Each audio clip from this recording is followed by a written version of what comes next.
Hello, my Bill 5000 Nation. How's everyone doing today? Hopefully, everyone's having a great day. If not, hope it gets better from here. All right, we are back with another coffee. No, we are back with another that chapter. It's been a long day, people. Long day. All right. Like I was saying, we're back with another that chapter. This one is titled Abducting a Stranger While Committing Depraved Crimes. All right. I'm excited to get into today's story. But before we do, I just want to remind everyone about Sunday. That's right. Starting this Sunday, I don't know what day it is wherever you all live, but for me, it's Sunday. I will be putting out a special request videos on Sunday that, don't usually line up with, the regular dynamic of what I do on a daily basis. But I am going to this starting this Sunday starts Special Request Sunday. So stay tuned for that. Hopefully it goes well. If not, tough shit. That's what we're doing. All right, let's get into today's story. Go ahead, turn them lights down low, put on something comfy, cup with something special. Let's get depraved. Hey you, and welcome. My name is Mike, and in this old video, we are going to the city of Boston, Massachusetts, can't beat it, to examine a story which is kind of like one long spiral. It was an ordeal. It was like a rampage which lasted almost 24 hours. It was an Holy extremely there's a lot. I'm trying to think of which adjective to use. None of them are good. This is a story of missed opportunities. It's a story of a man who was a danger before he did some danger. And it is the tragic story of a young woman who's just going out to the gym early one morning in South Boston in Southie, but she never made it. Her day would change swiftly for the worse. And her name was Amy Lord. Now let's give her extremely tragic story a go. Let's give it a go, Mike. Let's give it a go.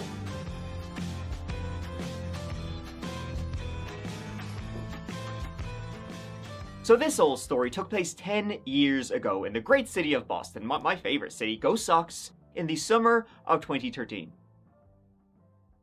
A tough year for the city, with the marathon bombings happening just a few months prior. This is our city.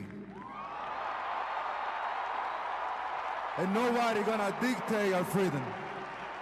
Stay strong. And in Boston at that time was Massachusetts' nation. I love it. I love how people always come together. I do. It sucks that it always takes some sort of fucked up tragedy to bring people together like that. Native Amy Lord. Amy Beth Lord was originally from Wilbraham, just outside of Springfield. I love hippies. They're my favorite kind of people. Massachusetts. And she was born in the year 1988 to parents Dennis and Cynthia. She grew up in western Massachusetts with her two younger sisters while attending Minnechaug High School. And while attending Minnechaug High School, she was the captain of the Falcons cheerleading team. And after graduating, she went on to attend Bentley University, graduating in 2011 with a bachelor's in marketing and liberal studies. Okay. Pretty much like straight out of university, she grabbed a job at Genuine Interactive, a digital marketing company, where she worked as a online marketing specialist. In her free time, Amy, she loved to dance, and everybody would say she was an extremely loyal person. It's a real underrated attribute, if you ask me. And she was someone who was just full of life and energy, something which comes across in the pictures you can see of her. You can feel it. In 2013, she was living in South Boston. She does. She got a spunk to her. She got a peppiness. She looks like one of those people that, you're having a humdrum day, you can call and be like, "Hey, bro, let's go do something." And by the end of the day, you're going to have a smile on your face. You know what I mean? She seems like one of them people. On Dorchester Street. And at 24 years of age, her life seemed limitless. She had her friends, she had her boyfriend. But one July morning in 2013, all of that would come crashing down. On Tuesday, July 23rd, well, This is a regular ass Tuesday, you know, for most people. The alarms went off first thing in the morning. People prepared their breakfasts. They got out into their cars to get into the morning rush hour traffic. They walked into their job. They sat down at their desk. They sipped a cup of joe while turning on the computer. However, at Genuine Interactive, as the clock dial went past 9, and then kind of to all the numbers that follow 9, people began to notice something. Where was Amy? She hadn't called. She hadn't given a ring, to say she'd be late, to say she was going to be ill or whatever. And so her coworkers began calling her phone, but her phone rang out again and again and again to no answer from Amy. They called her parents, Dennis and Cynthia, to see if everything was okay, if there was something going on. They hadn't heard from Amy either. That's not good. So she hadn't suddenly gone off for a family emergency back in Wilbraham or anything like that. Nobody knew where she was. It was shortly after 11 o'clock that Amy's manager dialed 911 to ask for a welfare check. Everybody's starting to get worried about Amy. She was swiftly reported missing. And so, people went to her apartment.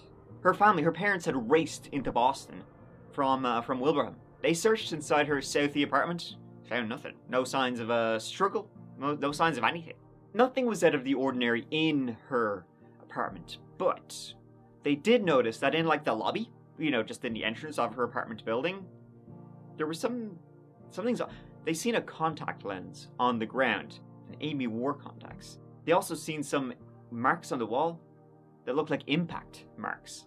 Then the police, learning what kind of car she drove, Okay, and I can see the concern, but anyone could have dropped a contact, and anyone could be bringing something into the building and dented it.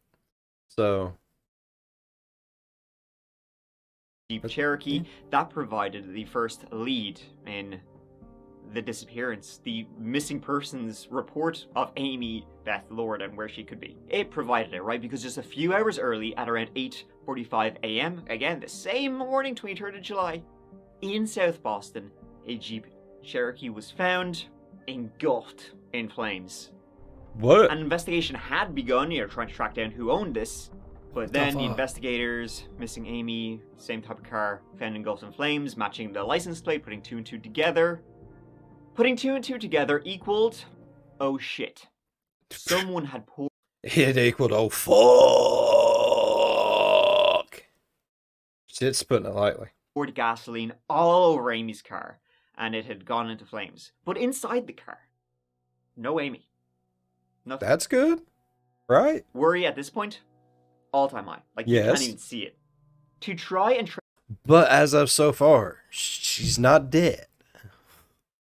Until he says she's dead, she's not dead. So as of so far, in my head, she is alive and kicking and happy, hopefully healthy,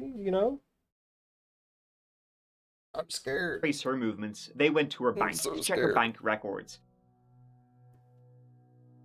Maybe she decided to do something completely out of character and start a new life when her own life that she already had, it was pretty sweet. Checking her last transactions, she had made withdrawals that morning. A lot of withdrawals, totaling $960, which is kind of a weird amount to have taken. Yeah. But it was bizarre. She had made these withdrawals between 6 a.m. and 6:47 a.m. from 5 different ATMs, starting out in South Boston before going all the way down to Dorchester. So her last transaction was in Dorchester, but then she drove all the way back up to South Boston, or her car was driven all the way back up to South Boston, and then... But of course... Yeah, and it wasn't... I don't know what her bank is, but I know, if I'm taking money out, I try to go to my bank. I try to hit the ATMs at my bank because I don't get charged. But she was just hitting every bank, bro.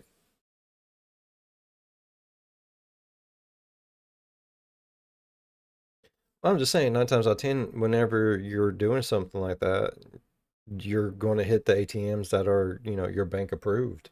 The thing about ATMs, they have these little cameras attached. They requested the footage from every transaction. Maybe it wasn't her making these transactions, But in the meantime, things would take a sudden turn.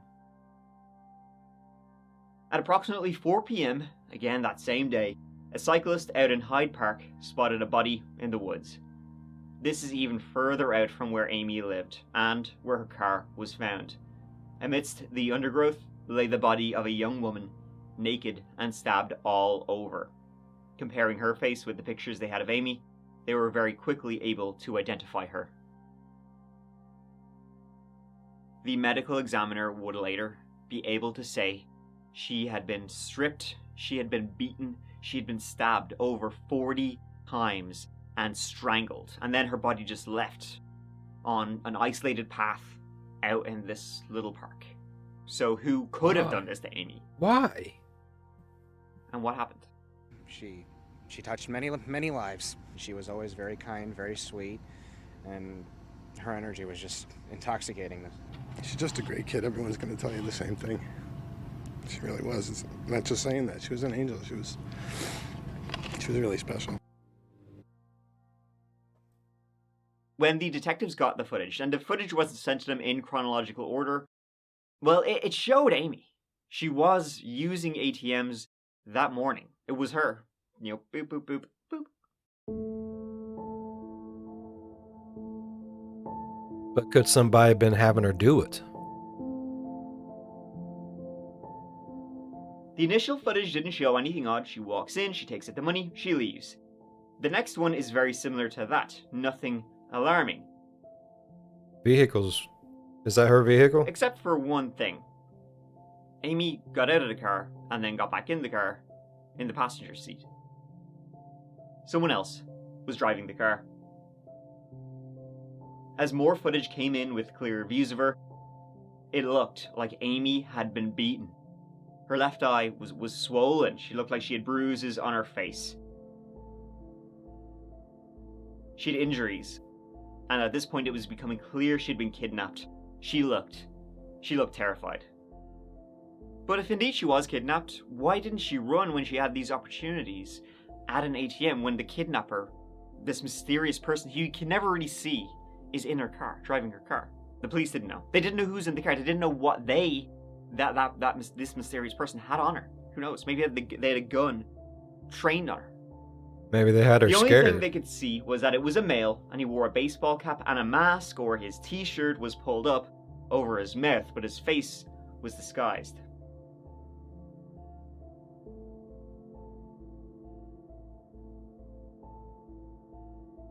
So someone had kidnapped Amy that morning, had forced her to withdraw money from various ATMs, only $960 now, mind you, and then murdered her and set her car on fire. Who was this piece of shit? Yeah. I want to know. Well, going back even further, they were able to get CCTV from across the street from Amy's place. And it showed that at 5:37 a.m., when Amy would have been leaving her apartment to go to the gym before work, someone was on her street. It looked like it was a crime of opportunity. A guy was walking by her apartment building and then stops as Amy was opening the door to leave. But he pushed his way in, pushing her back into her building, and the door shut. Then, likely, she was attacked in the lobby of her own building, beaten viciously for about 15 minutes, because it's 15 minutes before they emerge. Again, going in the direction of her car. So you can presume that somebody was just walking by and took advantage of the situation, even though this didn't seem planned. By the way they're walking, it just seems like they suddenly, on a dime, just switch around, forcing her back into her building, beating her, kidnapping her, ultimately killing her. And maybe she wasn't the only one who was attacked. While the police were tracking Amy's car, trying to find out the route her car had gone that entire day to see if they could try and identify who had been the guy who had been driving it, another call came in again that same day. A woman had been attacked and stabbed real close to where Amy lived. I'm talking 2 blocks away, again in South Boston, from Amy's apartment. This was at around midnight that night, and a woman named Kaylee Ballantyne was walking home after work. And as she entered, They do have similar features and stuff too. Oh, the fuck. passcode to her apartment, she felt somebody come up right behind her and push her into the building. She cracks her head off the ground, and then this guy comes up on top of her and starts stabbing her while she's on the ground. As she lay on the ground, she was stabbed 5 times, and she's just screaming her head off, pleading for him to stop, to take all her stuff, to just leave her alone, and she's kicking him off the entire time. She manages to kick him off. At one point, he goes flying, and he falls down, at which point this attacker flees. Her roommates then, hearing all this commotion, they ran down the stairs, they find her, they dial 911. Kaylee was rushed to hospital, and she was able to describe her attacker. Hispanic, wearing a dark shirt, Red Sox hat on. And outside her house was a trail of blood. And not Kaylee's blood, by the looks of it. It looked like the attacker had probably stabbed themselves. CCTV would later show a man walking away from Kaylee's place with his t-shirt wrapped around his left paw. As in, he was probably right-handed, like the majority of the population. He was attacking her, and he managed to stab himself in his left hand while he was going buck wild on a defenseless woman who's lying on the floor. And as Kaylee was getting treated in hospital, in the lobby of that same exact hospital, her roommates saw a guy who matched Kaylee's description of her attacker. He was there to receive treatment for a cut-up hand. They called the police. This guy matched the CCTV footage. His name was Edwin J. Alamani. Man. He was taken into... Dude, you're a piece of fucking trash. I don't give 2 fucks. You are. I'd cut your fucking eyeball out. Custody then and there. When questioned about what's up with a busted wing, he said he got into some kind of altercation with a guy at a gas station. Fucker came out of nowhere. You have an argument with your girlfriend, you leave and you go down to the next gas station. That's where the altercation occurs. Correct? Can you give me the best description you can of this person? I know you said he was a black male, but a clothing description, approximate age, height, weight. Height from Chicago. Black shirt. Of course, like looking into this altercation, no such thing. He was then charged with the attack on Kaylee Valentine. But the attack on Kaylee was so... Did he not think that the police was not going to go and check the fucking cameras? Man, I love how stupid people get. Man, watch, like, any criminal show ever on TV, and you will learn a little something. You know, do better, people. So similar to what had happened to Amy. Again, this is all in the same day, right? A guy, he's in the exact same area, like literally 2 blocks away from where it happened to Amy. He pushes, he pushes her way into the building and he starts attacking her in the lobby. Could this be the same guy who had murdered Amy Lord just a couple of hours previously? And on his sneakers, they found blood, which, when it was tested, matched Amy Lord's blood. And they were able to find witnesses for this footage. See, this was Edwin driving Amy's car after he murdered her in the woods, and he was getting gasoline to set the car on fire that morning. The footage was way too grainy to identify him, but you can see he meets with someone. Well, they tracked that someone down via witnesses, and they confirmed it was Edwin who got out of Amy's car. Dun dun dun. Or, well, Edwin wasn't, or rather, hadn't been. About an hour before Amy was attacked that morning, another woman, Alexandra Cruz, was walking to work. She was walking in South Boston an hour before Edwin pushed his way into Amy Lord's apartment. Walking down the street, she was decked in the face by Edwin. Randomly, he knocked her lights out. She went unconscious for a second, and he dragged her into a parking lot, and he started choking her out.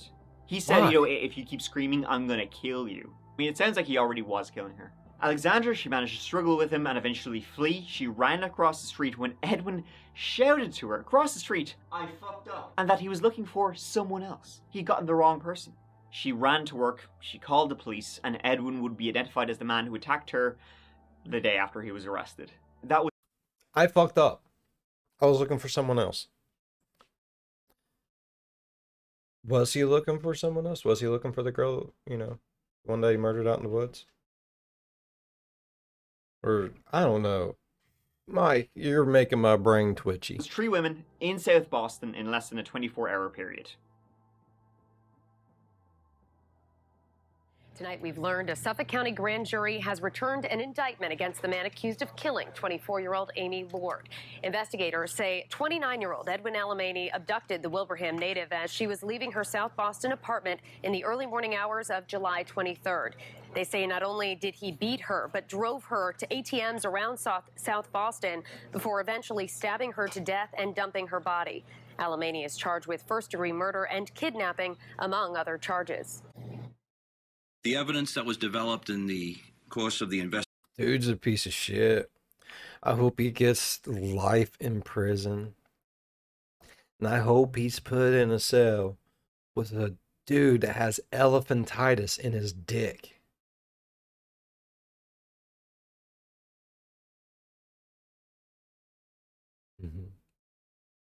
Investigation shows that Alamany abducted Amy Lord as she left her Dorchester Street apartment shortly before 6 a.m. We believe he beat her and forced her into her Jeep Cherokee at knife point. In a little less than an hour that followed, he ordered her to make cash withdrawals at 4 bank machines through South Boston and Dorchester. He then transported Miss Lord to the Stony Brook Reservation in Hyde Park, where he murdered her. Alamany is already charged with assaulting I love the Boston accent. I do. Just wanted to tell everyone. I love it. 2 other women within a 24-hour period around Lord's killing. So who Piece of was trash. Edwin Alamany? Well, he was someone who had been in Piece and of out of the trash. system his entire life. Edwin was born in 1984 and had a long history of mental health issues, hallucinations, depression, psychological disorders, and was hospitalized several times as a youth. He was in the Department of Youth Services till he reached 18, at which point it's like, alright, not our problem anymore. Yeah. And then he promptly threw out all his medication and went from psychiatric hospitals to jails, in and out for the rest of his life. That's Over a his 10-year fucking period, he problem. was That is a him problem. Piece of shit took someone's life. He would probably taken all 3 of their lives if the other ones didn't fight away from him. I really don't give a fuck about his history, Mike. You're not gonna make me feel bad. I refuse to feel bad for him. arrested 14 times for trespassing, for assault. He threatened to kill himself, to kill others. He stole. He did all sorts of stuff. But in the meantime, he had a girlfriend, a daughter, and was apparently a loving son, according to his family. There seemed to be no rhyme or reason for why he did what he did. He just did. He Is attacked there ever? Alexandra and then attacked Amy. With the money he stole from Amy, he paid his goddamn bills because the last thing Edwin wants is to actually get in trouble for not paying bills, right? He bought a new phone, lottery tickets, booze, Chinese food, and then he got shit-faced all day. He later got into an argument with his girlfriend, likely because he was drunk. He stormed out, and then he came across Kaylee Valentine. Edwin Alamany quietly responded not guilty to the 20 counts he faces. The most serious, the murder of Amy Lord. The homicide of Amy Lord, Your Honor, was savage and brutal. But it was Yes. not the beginning or the end of the defendant's violent spree. It was what, As the middle? Lord's friends and family wept in the courtroom, prosecutors told the magistrate about a disturbing pattern of violence. All 4 victims were young women. These attacks, Your Honor, each one that I've described today, were all blitz-style physical assaults where the victims were immediately overwhelmed with violence. Edwin Alamany was charged with first-degree murder, armed robbery, aggravated assault, battery, attempted murder, attempted rape, and a number of other charges. In jail, Good. he attempted to end his own life. In 2015, Edwin went on trial for his crimes. The trial lasted 3 weeks. I just got hit out of nowhere in my jaw. And I got knocked out for a second. I woke up and I was being dragged into a parking lot. Edwin's defense was insanity, that he was severely mentally ill and was not in control of his actions. Oh, you a sick motherfucker. Don't get me wrong. No, I don't believe a damn word of it. I don't. Suggest to you that on July 23rd and 24th, Edwin Alamany was a profoundly sick individual, that he was insane as that term is, is understood in the law. I'm gonna do that. I'm gonna go out, just kill someone, and then be like, "Hey, that specific day, I was like insane." Have you been insane? No, just that day. I'm not guilty. Yeah, that's fuck you. Go to prison, serve your time, get it in the butt by a big dude with elephantitis in his penis. He did not bear criminal responsibility for what he did. That this was an illness that is reflected in it is not simply an antisocial personality. It is a deep psychotic illness that has persisted for a lifetime. The doctors there knew that there were serious. And he's had a lifetime of not killing people.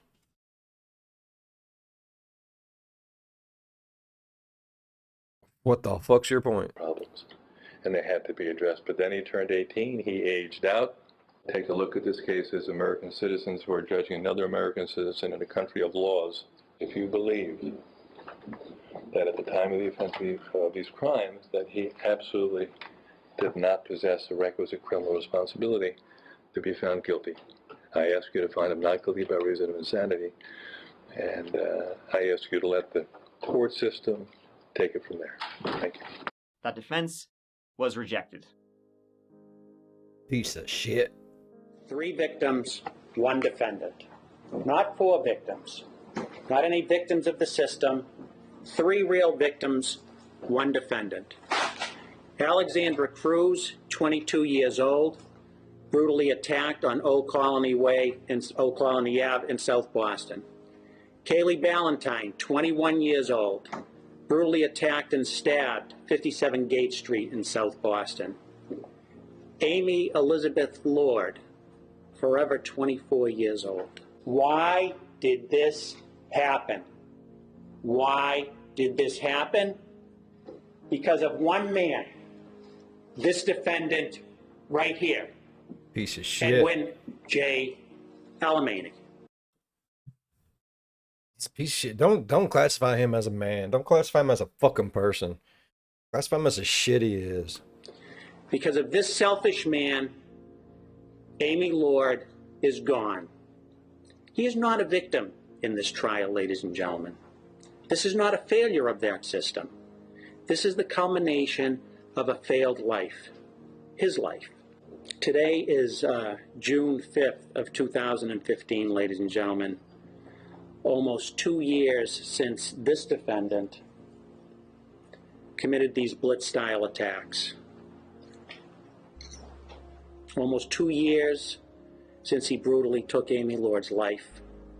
Okay? And it's still not enough for Edwin Alamany. It's not enough for him. It's not enough to be the defendant. He also has to be the victim in this case. Fuck okay? him. Oh, that lawyer, dude. I'm telling you, like, he's got me ready to beat the shit out of that guy. Oh.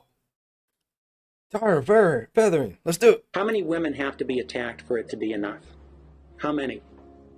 How many women have to be stabbed for it to be enough? How many? Okay? It wasn't enough just to rob Amy Lord of her money, of her hard-earned money. Okay? When is it enough for Edwin Alamany? Today it's enough, ladies and gentlemen. Okay. You've heard enough about Edwin J. Alamany. Oh yeah.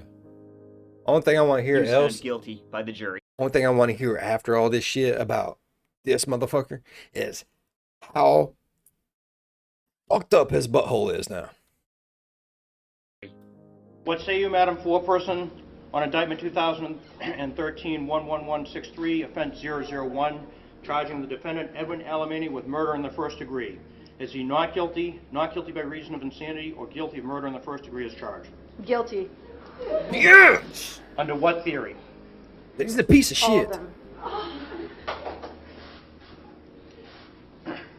Members of the jury hearken to this verdict as the court has recorded it, and you upon your oath to say the defendant Edwin Alamany. Edwin was sentenced to life in prison without the possibility of parole. No further comment from Amy Lord's family. Her mother summed it up. The reality is, for us, there will never truly be closure. No, there There won't. will always be an unimaginable, unrelenting pain caused by a senseless act of violence. An appeal in 2021 was rejected. Good. And there you have it. A cruel rampage that lasted like 24 hours. And could have ended with the murders of 3 women, but one was tragic enough. Amy, that must have been a terrifying ordeal, being driven around, held hostage by this bastard. Why didn't she run? Well, I mean, who knows? Who knows how anybody would react in the situation she was in? Maybe he was like, I know where you live. Maybe he's like, hey, I'll take you around. You give me the money. And as soon as you get me the money, I'm getting out of this car. You get in the passenger driver's seat and you go your way and I go my way. You give me any problems, I will find everyone you love and kill them. I guarantee it. The piece of trash needs to be put in there for life. And just repetitively boom boomed in his booty hole. You know what I mean? So if you run, I'll just come and get you. Or maybe she was in shock. You don't know. You don't know how you could react. The footage of her is so scary and tragic. You know, you can see it in her face that she was just hoping he would let her go. But he didn't. And then he went on to try and kill someone else because he hated everything. Well, he can get to hating as much as he wants now because he is safely behind bars. Probably should have been a long time ago. Thank you so much for watching. I really appreciate you being here with me. I really appreciate you having me, Mike, and I appreciate the story. It was an amazing fucking story, bud. I really enjoyed this story. If you all enjoyed this story, please go down there and leave a thumbs up. If you're a fan of the spooky, scary, strange, think about subscribing. And as always, together with one another, I'll see you in the next one. Bye-bye. Whoa. Like, I'm sorry, that dude's a piece of shit. He is. He was out to hurt someone.